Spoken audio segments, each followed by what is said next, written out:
Hola, ¿qué tal? Bienvenidos a Economía al Día. Yo soy Isaac Vázquez y quiero agradecerles por estar con nosotros una vez más acompañándonos en esta edición del programa en Economía al Día. El día de hoy vamos a contar con tres temas bastante atractivos. El primero de ellos tiene que ver con la gestión de crisis, la solución de los conflictos sociales y todos los temas que están vinculados a esto. También vamos a ver temas de agroexportación con la empresa Gandules y además vamos a ver algunas recomendaciones de seguridad para las vacaciones en este verano. Como primer invitado tenemos a Paul Remy.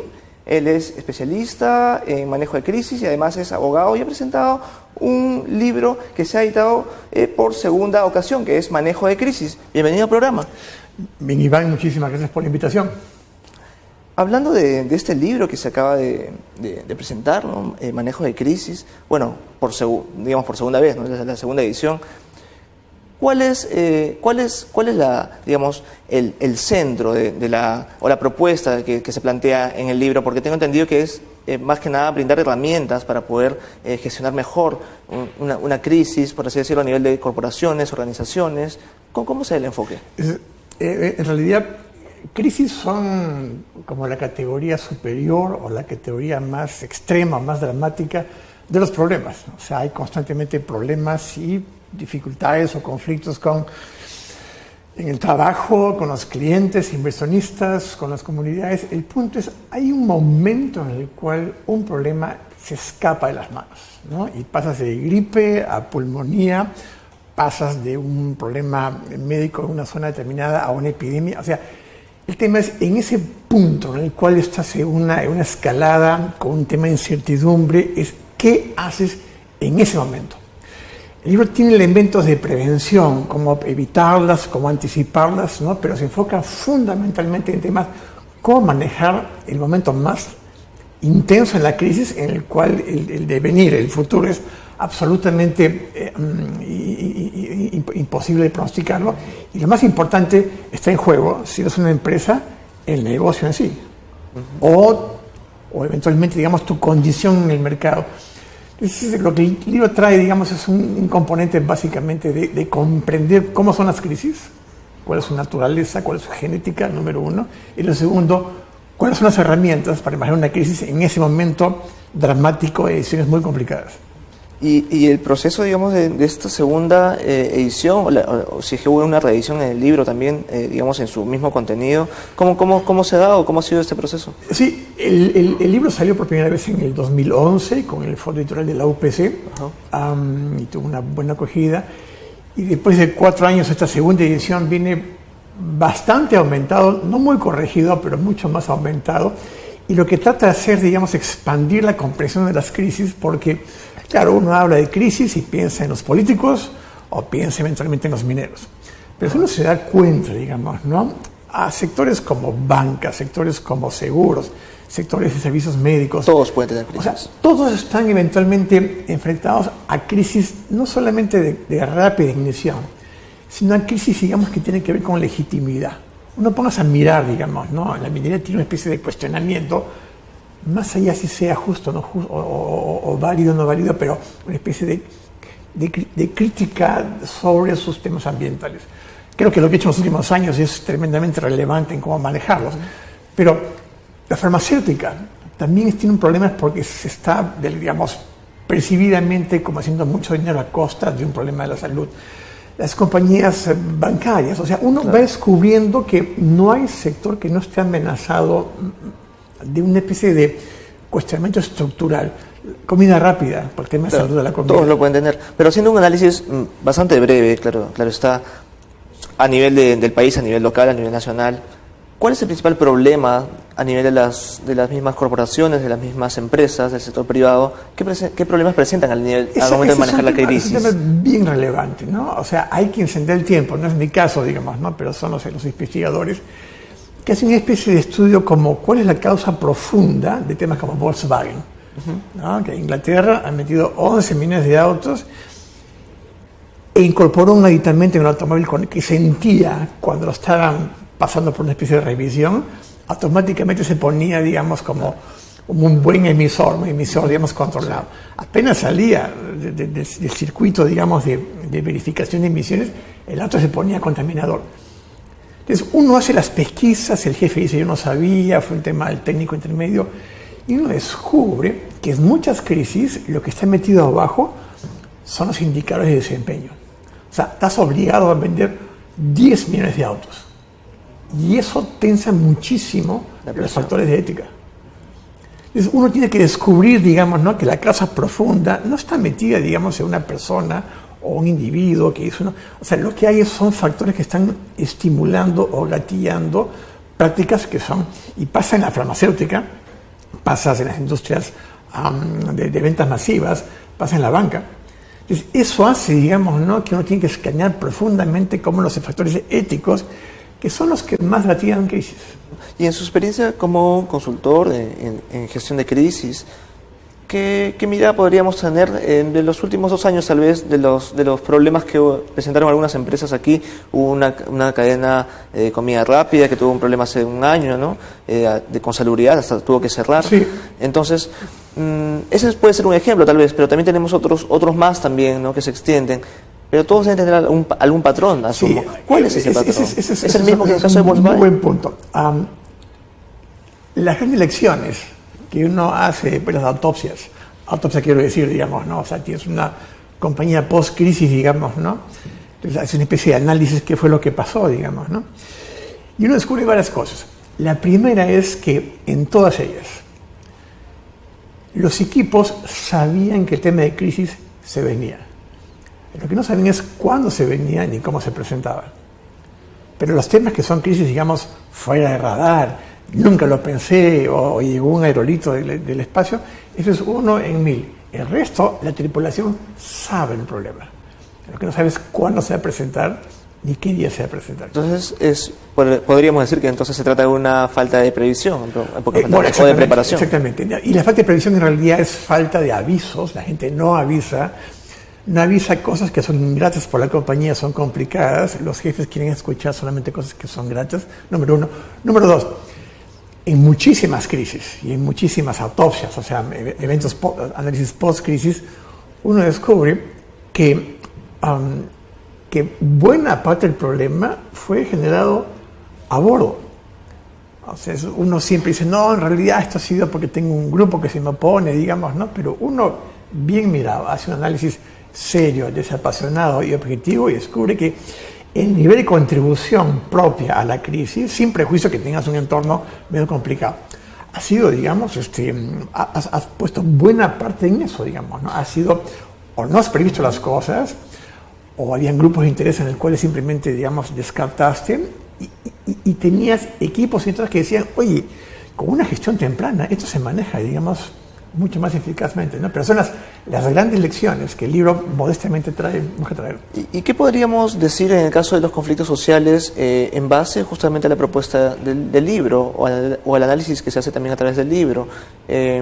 Tenemos, por ejemplo, en los últimos años hemos tenido, pues, en el caso de Bagua, hemos tenido Conga, hemos tenido Tía María, y parece que el patrón se repitiese y que el gobierno no pudiese aprender o que hubiese siempre una falta, digamos, de previsión y de planificación a nivel de cómo gestionar un problema así. ¿Cómo lo ve usted? O sea, todos somos generales después de la batalla, ¿no? Entonces uno ve post-Bagua, post-Tía María, lo que sea, y dice, caramba, esto debió ser así, o sea, digamos, ¿no? Y creo que lo primero, digamos, es que reconocer que en las crisis hay un patrón estructural que es que mientras más intensa se pone la crisis, menos capacidad de control tienes, ¿no? Es curioso, digamos, ¿no? O sea, un Panadol funciona cuando tengo un inicio de migraña, ¿no? Cuando estoy en plena migraña me tomo 10 Panadoles, el efecto es 0.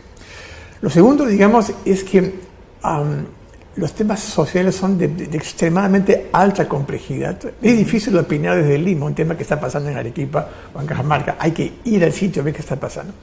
Lo tercero, digamos, es que varios sectores, entre la minería, está pasando una especie de reconversión de su nivel de entendimiento con el sector, digamos, de la comunidad, lo que sea, digamos, ¿no? Entonces hay una redefinición cómo los factores mineros van a ser desarrollados. Creo que la campaña política está planteando nuevas ideas, pero estamos en un tránsito de una minería, digamos, que se ha venido desarrollando en los últimos 20 años, ¿no? Que es una minería que es visiblemente más eficiente y más responsable socialmente de lo que era hace 50, pero estamos en tránsito a una nueva. Y es bien curioso, y dame medio minuto. Quizás, digamos, hay un documento que es bien interesante, que es una especie de manifiesto, una especie de expectativa de lo que debería ser la nueva minería, ¿no? Me parece que Tierra Libertad tiene un planteamiento sobre eso. Y es un documento, digamos, bien extenso, bien elaborado, y uno descubre que son más o menos como 40 aspectos que se están planteando que deberían hacerse, ¿no? No trabajo infantil, gestión adecuada del tema del agua, el manejo del cianuro. Y uno descubre, digamos, que las 40 cosas que plantean, la minería moderna lleva a cabo y ejerce por lo menos 28 o 30 de ellas, ¿no? O sea, creo que a veces las polarizaciones son más temas de etiquetas de contenido. Los contenidos son bastante similares, ¿no? Los temas de etiquetas y temas de rivalidades son más complicados. ¿Y eso podría generar un problema también a futuro, digamos, porque hay un choque de intereses hasta cierto punto, ¿no? Bueno, yo creo que al final, digamos, de alguna manera, digamos, ante los problemas y los conflictos, uno o ataca como Rambo, o huye, o negocia. O negocia. ¿No? Y creo, digamos, que estos dos primeros, digamos, no funcionan bien. O sea, atacar no funciona mucho. Todos pierden. O recular, o correr, digamos, tampoco funciona. Pero Kissinger, solamente es un ejemplo bien visible. Kissinger, año 72, ¿no? Estaba Rusia y China muy fuertes, ambos marxistas. Hizo un viaje oficial a Pakistán y se fue un viaje privado, casi escondido, secreto, a China, a hablar con Mao. Y le dijo, oye, mira, yo soy de Estados Unidos, digamos, no, yo soy quizás, digamos, el anticristo, pero creo que nos entendemos si empezamos a entender intereses por encima de posiciones. Lo persuadió, viajó al año siguiente Nixon con su esposa y creó un puente político. Entonces, a veces, digamos, tu adversario, tu contrincante, que puede ser, digamos, te ves imposibilitado de hablar con él, digamos, descubres que con un poco de talante, un poco de actitud, digamos, mejor te tienes con él que la opción, digamos, de Rambo o la opción de... Siempre y cuando se responda o se velen también por los mismos intereses, como se está mencionando, ¿no? Es que pero, esa es parte de la tarea, sí. Claro, pero justamente, digamos, continuando esta senda respecto a los intereses en común que se deben tener en el caso de un Estado, de un país, ¿qué es lo que debería hacer el próximo gobierno que, bueno, aún no ha sido electo, recién estamos en un proceso de elecciones, pero desde su punto de vista, ¿cuáles son los retos que se van a tener que enfrentar a nivel de manejo de crisis el próximo gobierno? Yo creo que la gran lección de los últimos años en el país es que la gente está con mucho poder y mucha disposición a protestar, ¿no? Entonces, la capacidad de anticipar grupos potencialmente conflictivos, que puede ser un tema, digamos, de inversión de gran escala, o puede ser, digamos, una vuelta en U, una berma central, que con los vecinos se plantan y dicen que no, digamos, ¿no? Lo que quiero decir, digamos, es que las nuevas competencias de cualquier gobernante regional, municipal o presidencial, digamos, ¿no? Es tener la capacidad de entenderse y tener un mecanismo de entendimiento temprano con los grupos de interés. O sea, muchas veces, digamos, un grupo que se queja lo hace porque se carneó, porque no lo escucharon. Entonces, no lo escucharon al principio, ¿no? Claro, entonces, en pocas palabras, y aunque parezca salido esto de una clase de universidad de primeros siglos, el gobierno tendría que aprender a gestionar sus públicos, en pocas palabras. Y eso es exactamente porque la palabra. eso es algo que, según lo que me está diciendo, parece que no lo hubiese podido hacer, ¿no? Y eso en realidad requiere operadores políticos. Es persona, digamos, que tiene la capacidad de entenderse con los demás, digamos, ¿no? Y es una competencia que en realidad o la tienes o la adquieres, ¿no? No es un tema de la NASA, son equipos que se entrenan, digamos, ¿no? Pero tienes que tener la capacidad de entenderte con los demás apenas pones el pie en el sitio. Porque lo otro, digamos, es como vendes temprano el tema, ¿no? Sea una inversión, sea un camino, sea un desarrollo, digamos, ¿no? Lo vendes temprano, digamos, ¿no? Y adquieres una especie de lineamiento positivo y después lo sostienes. Lo contrario es que metes el proyecto y te tiras 2 años simplemente defendiéndolo, ¿no? Y los costos manifiestan que son así. Entonces, el libro tiene un componente interesante sobre esos aspectos de conflictos sociales y creo, digamos, que lo que tienes que hacer, digamos, es evitar entrar en fase de crisis, porque el nivel de eficacia en la solución es mucho menor. O sea, después esta combinación, digamos, más intensidad y menos capacidad de control, Entonces, creo que la lección es evitar las crisis, ¿no? En un esquema de prevención y de comprensión de las cosas. Le entiendo. Bien, y finalmente, empleando las herramientas del libro de manejo de crisis, podríamos decir que el gobierno actual fue muy confrontacional en los últimos conflictos que hubo, como Tía María. ¿No? Es difícil, digamos, evaluar o juzgar, digamos, ¿no? O sea, de alguna manera el libro plantea, digamos, que hay como 2, 3 ideas fuerza, digamos, de cómo se manejan las crisis, ¿no? Entonces, lo que yo vendría es cada caso que se ha producido contra esa especie como de estándar, ¿no? Claro. Y la primera regla, digamos, es la crisis, mientras más temprano la manejas, tienes más capacidad de control. Y eso se aplica para todo tipo de... Eso pasa con la esposa, con la hija mayor, con el vecino, con todos. O con la tía María, digamos, la primera. Lo segundo, requieres un equipo de manejo de crisis.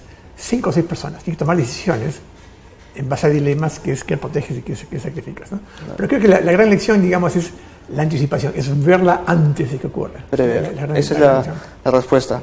Bien, quiero agradecer por estar con nosotros en esta ocasión, en el programa. Me gustaría que me permita el libro un momento, por favor, para poder mostrarlo, porque probablemente a varias personas que nos están viendo les puede interesar este libro de Paul Remy, que por segunda vez ha sido presentado a través de la UPC y pues presenta varias propuestas para poder atender los problemas de gestión de crisis y que a la vez van a poder ser resueltos de una u otra forma siempre y cuando se tenga en cuenta estos factores que son la previsión y también la negociación, porque confrontar no sirve prácticamente de nada. Ahora vamos a una pausa comercial y ya volvemos.